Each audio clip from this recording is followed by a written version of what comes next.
Hello दोस्तों, नमस्कार। आज फिर हम लेकर आए हैं physics 12th class unit second के इम्पोर्टेंट फॉर्मूले। ठीक है, जो कि सभी एग्ज़ाम के लिए इम्पोर्टेंट हैं, खासकर बोर्ड एग्ज़ाम के लिए। ओके, तो physics 12th class unit second और सभी फॉर्मूले हैं इम्पोर्टेंट फॉर्मूले। फर्स्ट यूनिट के फॉर्मूले में डाल चुका हूँ वीडियो। यूनिट फर्स्ट की सभी स्टूडेंट्स जो भी रिवाइज करना चाह रहा है वो रिवाइज कर सकता है। ओके, जैसे कि इसका पहला फॉर्मूला है 1 एम्पियर। एम्पियर किसका यूनिट होता है? करंट का, इलेक्ट्रिक करंट का। 1 एम्पियर क्या होता है? 6.25 इंटू 10 पावर ऑफ 18 इलेक्ट्रॉन पर सेकेंड। यानी कि 1 एम्पियर में जो है 6.25 इंटू 10 की पावर 18 इलेक्ट्रॉन 1 सेकेंड में तार के अंदर प्रवेश करते हैं। ओके, तो ये हुआ 1 एम्पियर की वैल्यू। ठीक है, second drift velocity and electric current. जो ड्रिफ्ट वेलोसिटी होती है, अनुगमन वेग, और जो इलेक्ट्रिक करंट होता है उसमें क्या रिलेशन होता है? I इक्वल टू NEAVD, जहाँ पे VD क्या है? ड्रिफ्ट वेलोसिटी, A क्या है? जो वायर होता है हमारा उसका जो है एरिया होता है, ये वाला एरिया। ओके, और I क्या है? I है इलेक्ट्रिक करंट। ठीक है, N क्या है? N है हमारे नंबर ऑफ जो तार में जो फेरे होते हैं उनकी संख्या, और ई क्या है? इलेक्ट्रॉन। इलेक्ट्रॉन पर जो चार्ज होता है वो। ठीक है, तो ये हुआ हमारा ड्रिफ्ट वेलोसिटी और इलेक्ट्रिक करंट में रिलेशन। इंपॉर्टेंट फॉर्मूला है दोस्तों। और करंट डेंसिटी यानी कि धारा घनत्व में और अनुगमन वेग में, यानी कि धारा घनत्व और अनुगमन वेग में क्या रिलेशन होता है? जे इक्वल टू, ये जे है, J equal to NEVD। NEVD जहाँ पे ये क्या है? अनुगमन वेग यानी कि ड्रिफ्ट वेलोसिटी। ओके, जे क्या है? Current density, small J. ठीक है, ओम का नियम क्या होता है? V upon I equal to R, जहाँ पे R क्या है? रेजिस्टेंस, जो कि कांस्टेंट। V अपॉन I की वैल्यू क्या होती है? कांस्टेंट होती है। यहाँ पे देखिए VD equal to A tau. Tau क्या होता है? ये होता है tau, TOE, tau. Okay, tau equal to relaxation time होता है, ये होता है रिलैक्सेशन टाइम। दो इलेक्ट्रॉन जब आपस में टकराते हैं, मतलब दो इलेक्ट्रॉनों का क्रमागत टक्कर और उसका एवरेज। ठीक है, उसके एवरेज को क्या कहा जाएगा? Relaxation time. दो इलेक्ट्रॉनों की क्रमागत टक्कर का जो एवरेज होता है, औसत होता है, उसी को क्या कहते हैं? श्रांति काल, यानी कि रिलैक्सेशन टाइम होता है। ओके, चलते हैं 6 फॉर्मूले की तरफ अपने। देखिए, यह है अनुगमन वेग ड्रिफ्ट वेलोसिटी के आधार पर ओम के नियम का जो सत्यापन किया गया था, वहां पे R की वैल्यू ये आई थी, R equal to ML upon NE square tau into A। L क्या है? तार की लंबाई है, M क्या है? उसका मास, और N क्या है? तार के कितने फेरे हैं उसमें। ठीक है, number of electron, sorry number of electron है, इलेक्ट्रॉनों की संख्या है ये, नंबर ऑफ इलेक्ट्रॉन। यहाँ पे भी N नंबर ऑफ इलेक्ट्रॉन है। ठीक है, तो E स्क्वायर टो A ये फॉर्मूला होता है। V upon I equal to R। V upon, यहाँ पे ओम के नियम का सत्यापन, V अपॉन I की वैल्यू ये आती है सारी यहाँ पे, तो इसको R मान लेगा, इसको कांस्टेंट बोलते हैं। ठीक है, स्पेसिफिक रेजिस्टेंस का फॉर्मूला विशिष्ट प्रतिरोध rho equal to E upon J। ठीक है, विद्युत क्षेत्र की तीव्रता धारा घनत्व के अनुपात को क्या कहा जाता है? विशिष्ट प्रतिरोध, specific resistance, E upon J। तो दूसरा फॉर्मूला क्या होता है? Rho equal to RA upon L। Ohm metre इसका यूनिट होता है। विशिष्ट प्रतिरोध का जो रेजिस्टेंस प्रतिरोध होता है उसका होता है ओम। ओम को ऐसे भी डिनोट किया जा सकता है, और हिंदी में लिखना चाहो तो ओम को ऐसे भी लिख सकते हो। ठीक है, रो इक्वल टू, रो क्या है? विशिष्ट प्रतिरोध। ठीक है, तो यहाँ पे विशिष्ट चालकता, ठीक है, विशिष्ट प्रतिरोध के व्युत्क्रम को क्या कहा जाता है? इसका अपोजिट क्या हो जाएगा? विशिष्ट चालकता, जिससे कहते हैं specific conductance. Ohm metre inverse इसका यूनिट होता है, ओम मीटर इनवर्स इसका यूनिट होता है। नोवा J equal to sigma E vector, यानी कि J vector equal to sigma E vector. J क्या है? धारा घनत्व, सिग्मा क्या है? विशिष्ट चालकता, और E वेक्टर E क्या है? तीव्रता, यानी कि विद्युत क्षेत्र की तीव्रता, electric field density, electric field intensity, sorry. ठीक है, इंग्लिश में देखना चाहो तो यहाँ पे current density equal to specific conductance into electric intensity. Okay, आगे चलिए। ये यूनिट सेकंड के सारे फॉर्मूले हैं। ठीक है, जो कि न्यूमेरिकल में हमारी हेल्प करेंगे, और हमारी जो कैलकुलेशन है उसको फास्ट बनाएंगे। देखिए दोस्तों, ये है फॉर्मूला नंबर 10। यहाँ पे देखिए, यदि तार खींचकर उसकी लंबाई n गुनी कर दी जाए, कोई तार है हमारा, कोई वायर है, उसकी लंबाई को खींचकर क्या कर दिया जाए, n गुना कर दिया जाए। ठीक है, ये दिख रहा होगा। यदि तार खींचकर उसकी लंबाई n गुनी कर दी जाए तो रेजिस्टेंस क्या हो जाएगा, दूसरा जो पहले रेजिस्टेंस मान लिया कितना है इसका, R1। उसके बाद तार को खींच दिया, n गुना कर दी, उसकी लंबाई 2 गुनी 3 गुनी 4 गुनी कितने भी कर दी जाए, तो उसका जो फॉर्मूला होगा R2/R1 equal to n square. R1 को इधर ले, मतलब पहले वाले रेजिस्टेंस में अगर n स्क्वायर का मल्टीप्लाई कर देंगे, जितना भी गुना होगा वो, जितने टाइम्स भी उसकी लेंथ जो है इंक्रीज होगी, वही क्या हो जाएगा, n स्क्वायर की मल्टीप्लाई कर देंगे और R1 से कर देंगे उसमें मल्टीप्लाई, तो दूसरा रेजिस्टेंस आ जाएगा। खींचने के बाद रेजिस्टेंस इतना हुआ। ठीक है, और ये इसका सेकंड कंडीशन, यदि खींचने के बाद रेडियस कितनी हो जाए, 1/n, अगर रेडियस पे आ जाए तो रेजिस्टेंस कितना होगा, तो यहाँ पे R2/R1 इक्वल टू n की पावर 4।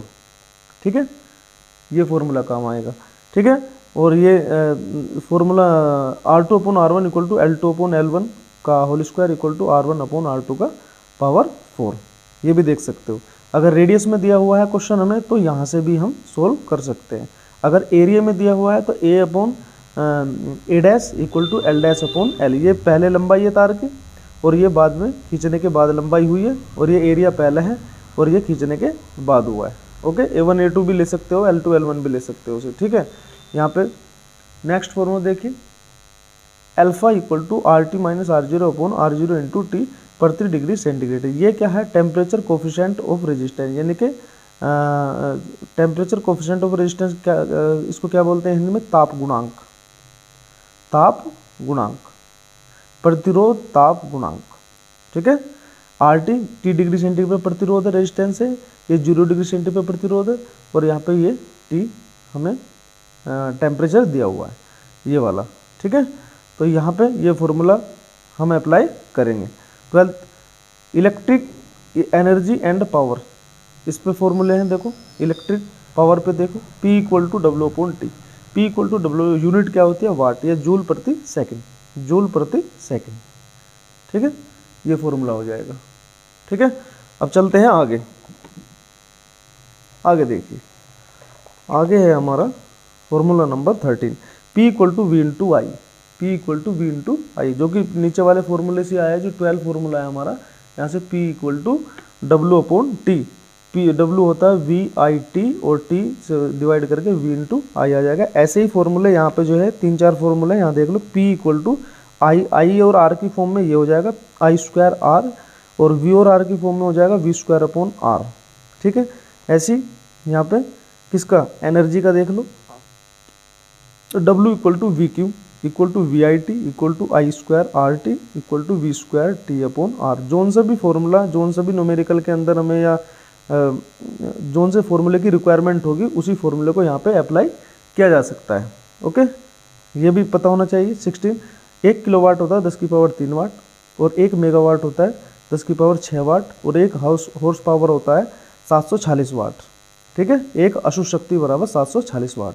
ठीक है, ऊष्मा T सेकंड में ऊष्मा क्या होगी, W/4.2 कैलोरी। अगर कैलोरी में लेना है हमें तो क्या होगा, H इक्वल टू हीट होता है, W/4.2 कैलोरी। यहाँ पर W की ये वैल्यू पुट करते चले जाएंगे हम, VIT I²RT और V²T/R। यहाँ पे भी पुट करेंगे तो ये 4.2 से बस डिवाइड करना है, कैलोरी में आ जाएगा। ठीक है, ठीक है, और यहाँ पे 18 देखो, 1 किलोवाट घंटा होता है, 1 किलोवाट 3.6 इंटू 10 की पावर 6 जूल, 3.6 इंटू 10 की पावर 6 जूल। यूनिट अगर निकालना हो हमें, यूनिट की संख्या, तो VIT/1000।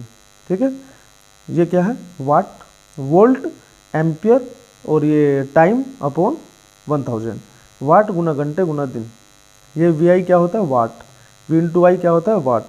ठीक है, यहाँ पे ऊपर फॉर्मूला है भी, ये P equal to V into I, तो ये वाट गुना घंटे गुना दिन बटे 1000। ठीक है, ये क्या है, व्हीटस्टोन सेतु, व्हीटस्टोन सेतु।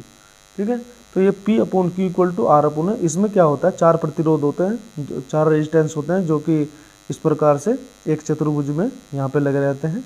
ठीक है, और यहाँ से एक ये व्हीटस्टोन सेतु है, यहाँ से बैटरी वगैरह जुड़ी रहती है।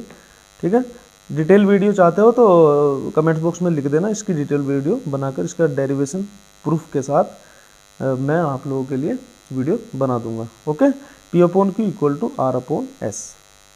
व्हीटस्टोन सेतु सबसे ज़्यादा सुग्राही कब होगा दोस्तों? जब P, Q, R और S चारों के चारों प्रतिरोध क्या होंगे, रेजिस्टेंस बराबर होंगे। ओके, स्क्रीनशॉट लेना चाहो तो ले सकते हो। ठीक है, आगे चलिए।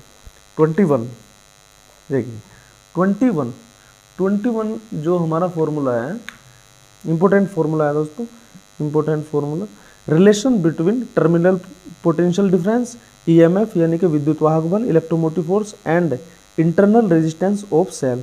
सेल का विद्युत वाहक बल, टर्मिनल विभवांतर और आंतरिक प्रतिरोध में क्या रिलेशन होता है, वो रिलेशन होता है ये। ठीक है, विद्युत वाहक बल क्या होता है, टर्मिनल विभवांतर क्या होता है, आंतरिक प्रतिरोध क्या है, सेल का जो घोल होता है वो धारा के मार्ग में जो रुकावट पैदा करता है, उसी रुकावट को क्या कहते हैं, आंतरिक प्रतिरोध। और विद्युत वाहक बल क्या होता है, आवेश को पूरे परिपथ में फैलाने के लिए, यानी कि एक स्थान से दूसरे स्थान पर भेजने के लिए जो सेल के द्वारा एनर्जी मिलती है, उसी एनर्जी को क्या कहा जाएगा, विद्युत वाहक बल, यानी कि इलेक्ट्रोमोटिव फोर्स। ओके, सेल के द्वारा पूरे परिपथ को, पूरे सर्किट को दी गई एनर्जी को क्या कहा जाएगा, सेल का विद्युत वाहक बल।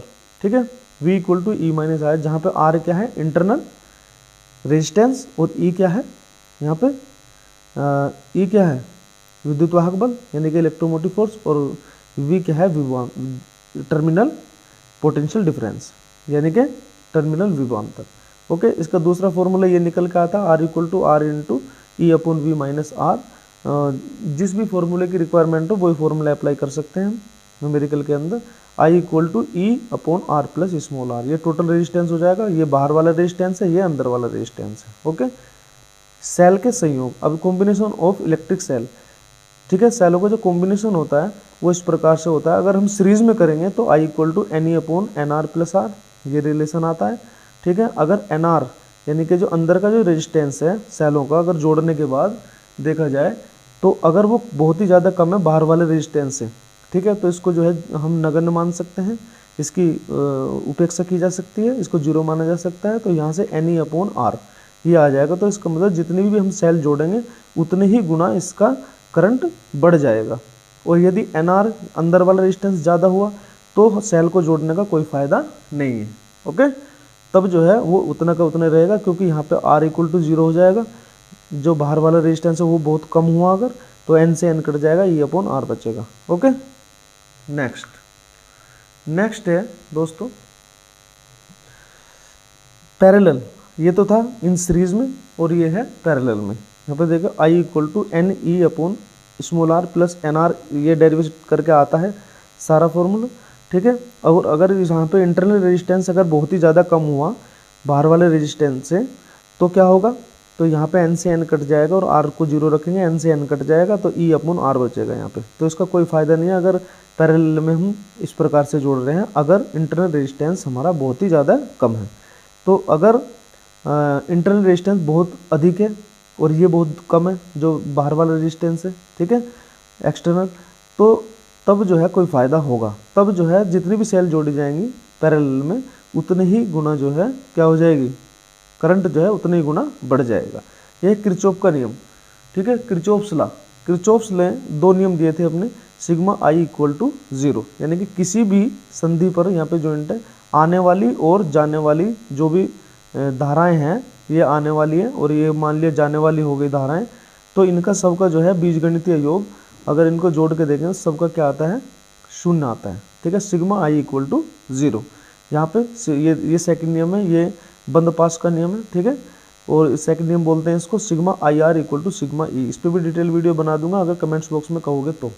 ओके, तो यहाँ पे देखिए मीटर सेतु, मीटर ब्रिज के लिए फॉर्मूला ये आता है निकल के L अपॉन 100 माइनस L, जहाँ पे L क्या है, मानी गई एक लेंथ है। ठीक है, और 100 में से उसको 100 सेंटीमीटर का हम एक वो लेते हैं तार इसमें मीटर सेतु में। ठीक है, एक 100 सेंटीमीटर का तार होता है, उसमें से एक को L मान लिया जाता है, तो दूसरा जो है 100 माइनस L, जैसे तार होता है, यहाँ पे इसकी लंबाई मान लिया यहाँ पे L है, तो इसकी जब ये सारा 100 है तो ये हो जाएगा इधर वाला 100 माइनस L। ओके, तो P upon Q equal to R upon S Wheatstone सेतु से इसको जो है सोल्व किया जाता है। ओके, उसके बाद है 20 सेलों के विद्युत वाहक बलों की कंपेयर कर सकते हैं हम। दो सेल अगर हमारे पास है और उनका जो है इलेक्ट्रोमोटिव फोर्स उसकी कंपेयर कर सकते हैं हम। ओके, फॉर्मूला ये होता है E1 upon E2 equal to L1 upon L2, E1 upon E2 equal to L1 upon L2। ठीक है, तो आगे चलिए, स्क्रीनशॉट अगर इसका लेना चाहो तो ले सकते हो, लीजिए। ठीक है, आगे चलिए। बस ये हैं यूनिट सेकंड के सारे फॉर्मूले। ठीक है, ये यूनिट सेकंड के हैं और मैंने यूनिट फर्स्ट के आप लोगों को जो है वीडियो में पहले डाल दिए हैं। इसमें कुछ प्रॉब्लम हो तो बता सकते हैं आप।